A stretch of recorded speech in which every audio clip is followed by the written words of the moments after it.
Hey everyone, how are you today? So today we're going to be talking about Chapter 9, Section 2. And now that the United States has entered World War I in April of 1917, how does the war impact Americans at home? So if you take a look at this first headline, it's from the New York Journal, and it says House, so we're talking about the House of Representatives at Congress, House by a vote of 373 to 50 passes joint resolution, war is declared by the United States government. Remember, President Woodrow Wilson asked Congress to declare war on April 6th, and when you look at the vote, it shows 373 to 50. So what that shows us is that, yeah, most Americans did support the idea of going to war.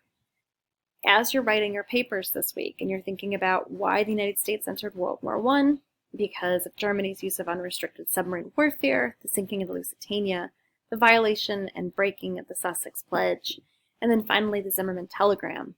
It all kind of came together. It was the last straw, and Woodrow Wilson talked about his desire to, keep the world safe for democracy as he asks Congress to declare war.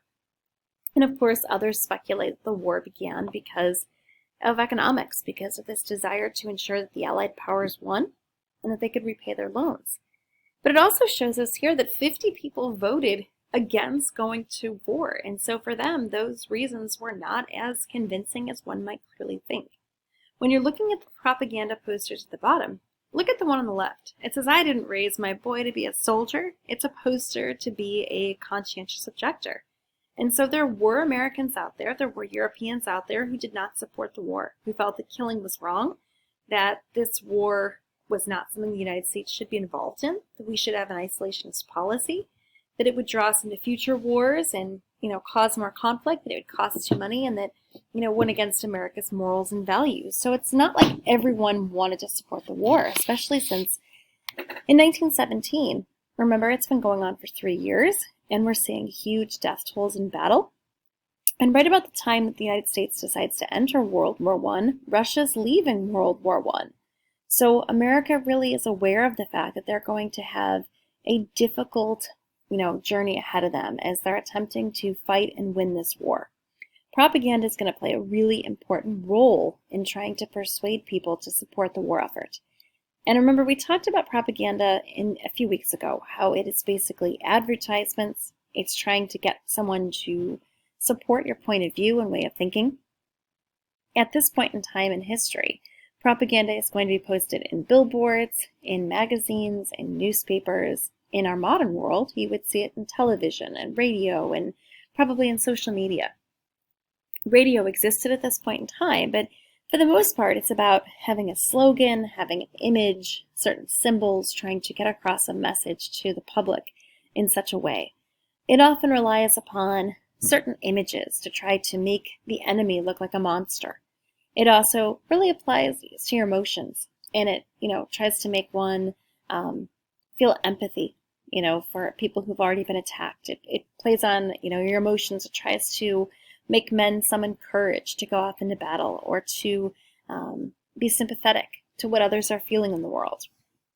Propaganda was created by the U.S. government for anything and everything, and you can see, looking at those pictures going left to right, Grow What You Eat is trying to convince Americans to plant a garden, to have a victory garden so they could grow their own foods, that the vast majority of the food could be, that was in grocery stores, could be given to soldiers, and that really grocery stores wouldn't have to stock a lot of food at all. You could just grow your own. They're also trying to get men to enlist in the Army and the Navy, the Marines at this point really being part of the Navy, and also trying to get women to join the Red Cross, to be nurses. So there was propaganda for anything and everything at this point in time. What I'm going to talk about today is I'm just going to be talking about how they're attempting to raise the Army and fund the war. In class today, I was going to post this lecture earlier today, but I wasn't sure exactly how far we were going to get. We didn't get through very much, and so on Wednesday's lecture, I'll be talking about some of these other topics, the sacrifices that Americans have to make at home, how the war impacts specific groups of people like Native Americans, African Americans, women, and how as the government gets America ready for war, it really does take away some of their rights and responsibilities and virtues, which we call civil liberties. So they're kind of interfering a bit more. As the week progresses, we'll talk about the last battles of the war and how the war comes to a close, and then ultimately the peace treaty that ends World War I as we wrap up this chapter, moving towards our test next week. So as America is beginning World War I, they have a problem. They declare April war on the Central Powers, specifically Germany, on April 6th of 1914, joining the Allied powers. But the standing army in the United States was only about 100,000 men in 1914. It had grown since 1914-1917. Some men, after the Lusitania sank in 1915, had decided to volunteer to enlist in the U.S. Army. The U.S. government had already started kind of a new recruitment program, putting out more propaganda, trying to get men to enlist. But it was also careful to not ramp up, their efforts at mobilization or try to get too many men to enlist. Otherwise, Germany and the Central Powers would have seen it as, that the U.S. was mobilizing for war. So they were trying to do it kind of quietly and get a few more men to join the armed forces, to join the Navy. But in general, our standing army had gotten rather small. In 1898, the U.S. had fought the Spanish-American War against Spain to acquire Cuba as a protectorate, to supposedly give Cubans their freedom from Spain. Really, it was all about acquiring a military base for the U.S. to show the world that we were capable of making an empire and gaining some of Spain's lands, such as the Philippines and such.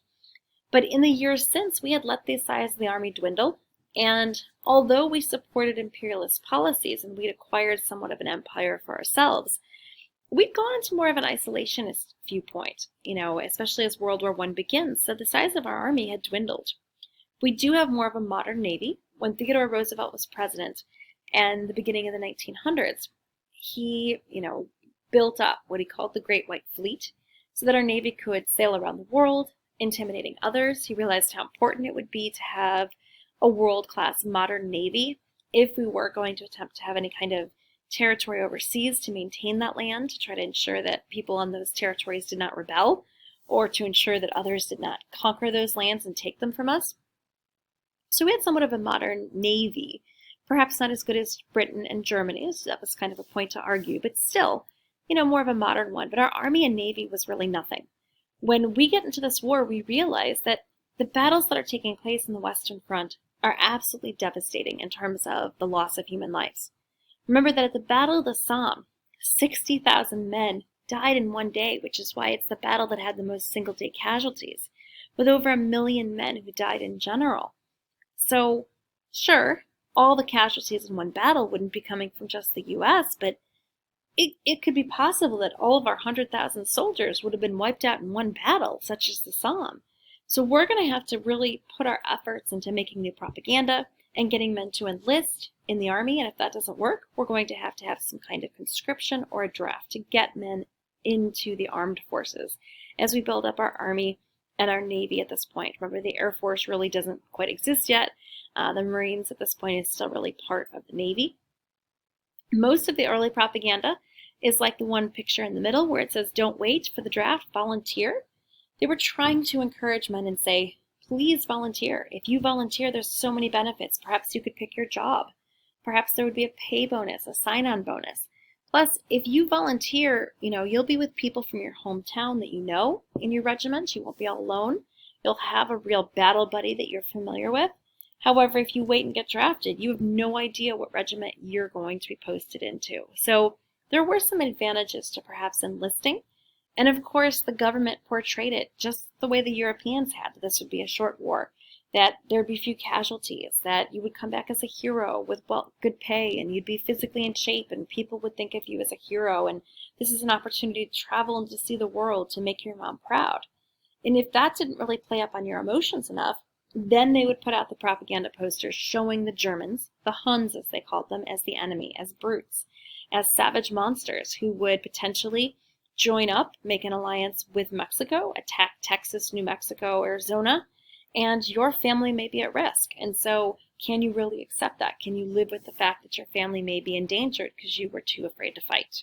Of course, one of the most famous posters during this time period is this one, the "I Want You" for the U.S. Army. It's been around since 1915 when the Lusitania sunk. It became widely popular at that point. It was in a newspaper and news magazine article. And it really talked about how the war was most likely going to be inevitable.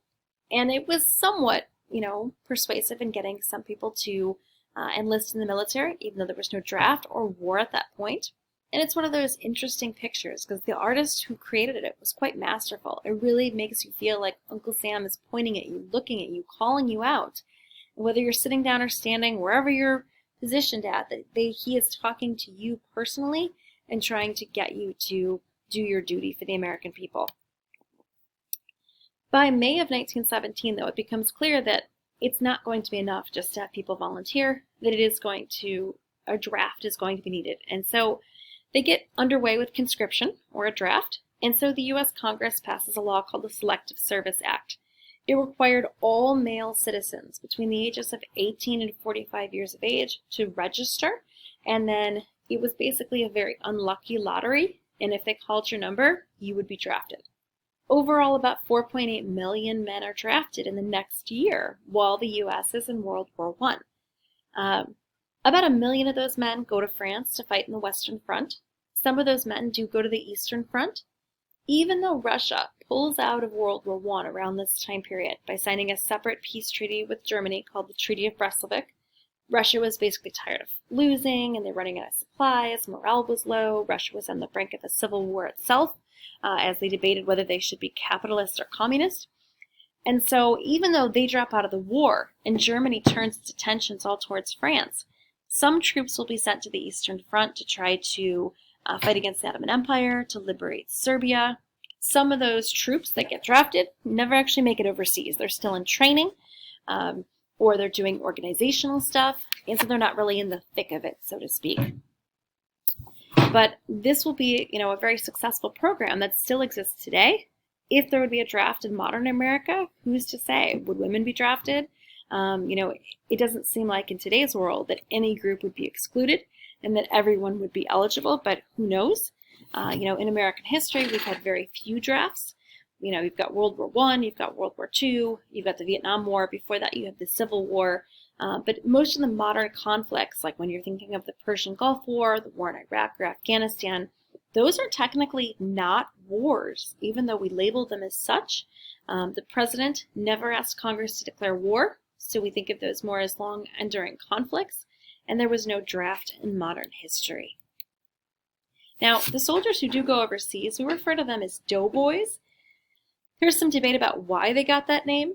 Supposedly, as Americans were fighting with the Mexicans and the Spanish years ago in the mid-1800s, they had soot and dust and soil on them, or adobe clay, since they were fighting in southwestern portions of the U.S., and so they got called Adobe Boys, and over time it was just Dobie Boys, and perhaps then it turned into Doughboys.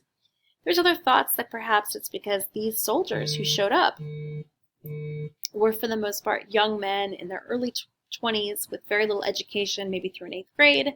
They were inexperienced, but they were excited. They'd bought into the propaganda that the war was going to be short and sweet, that they would be able to win, and that the British and the French made fun of them a bit, kind of like a cute little Pillsbury doughboy who was cute and squishy and full of fluff, and just, that their expectations about war were ridiculous, that it wasn't going to be chivalrous, that people were going to die, that it was going to be a stalemate, that it was going to be difficult.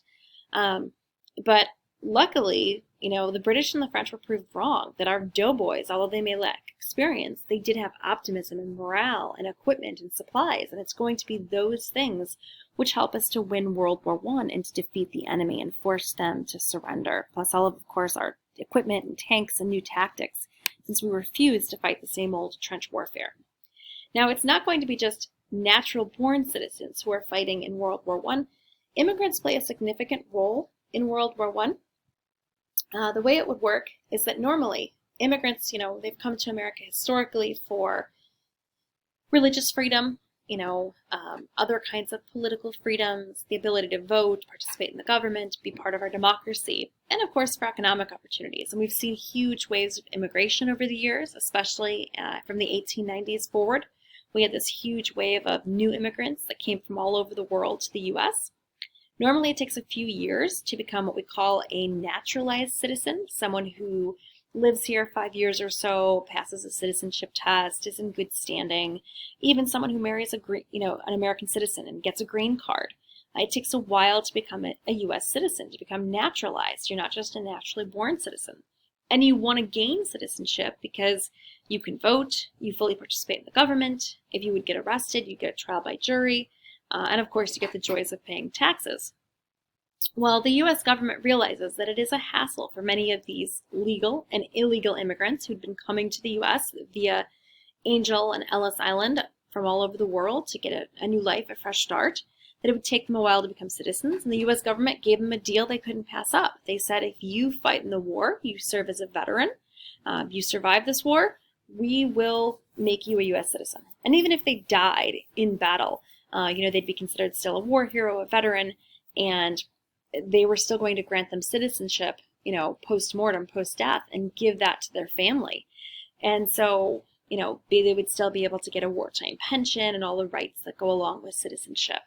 So 123,000 immigrants received citizenship, and so did their families, because they served in the World War. So that was pretty enticing.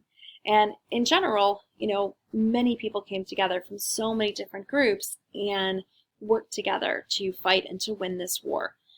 We don't see a huge amount of Native Americans fighting in World War I. They're still not considered citizens until 1924, when the Dawes Act is removed, and really until 1933 for the Dawes Act being fully removed. But the National Origins Act is passed, and Native Americans during this time period, finally in the 1920s, will get full citizenship.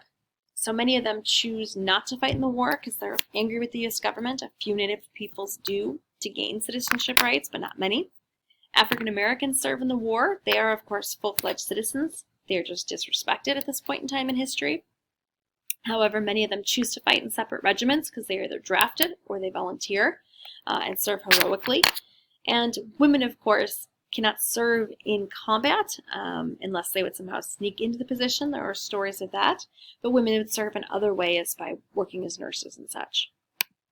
Now, as far as last thing to talk about today is how to pay for World War I. And the U.S. government decides that we're going to pay for World War I by passing the War Revenue Act, where basically they raise taxes. In fact, they raise taxes on the wealthy by 77%. It's a graduated income tax system, which means that rich people pay more money in taxes than poor people, which I think makes logical sense. And this ended up through these raised taxes and this War Revenue Act, they were able to kind of cover a third of the costs of World War I, because they're going to have lots of expenses here as they're attempting to build tanks, planes, machine guns, artillery, weaponry, gas masks, boots, uniforms, plus, of course, just the salaries for all these soldiers. They're also going to be getting loans from countries which are neutral, like Switzerland's neutral, the Netherlands are neutral, asking them for money to help pay for the war, to support the Allied cause, to ensure the enemy doesn't win. And last but not least, they're also going to be paying for World War I by asking for war bonds. And war bonds during World War I are nicknamed Liberty bonds, like freedom bonds. These especially appeal to old people who could not serve in the war since they couldn't be soldiers and they were too old to be nurses. So as they saw the propaganda about Liberty bonds, they felt like they could still do their part. And basically they would give the government a loan. Like they give the government $50, and in 20 years, the government repays them $100. It was agreed upon the percentage ahead of time and what the interest rate would be. And, just like the propaganda picture shows, let Uncle Sam take this and he will pay back this. So the U.S. government uses the money in the short term to finance the war effort, but you get it back as long as the government wins. And this helped really pay for the war effort. All right, guys, that's it for now. The propaganda poster bookwork, which is part of the Chapter 9 bookwork. We'll kind of look more at propaganda posters, and you'll have your final copy due by Friday at midnight of your writing assignment, plus your bookwork for Chapter 9. And I'll be posting another lecture which kind of finishes up the life at home during the war front on Wednesday. Later.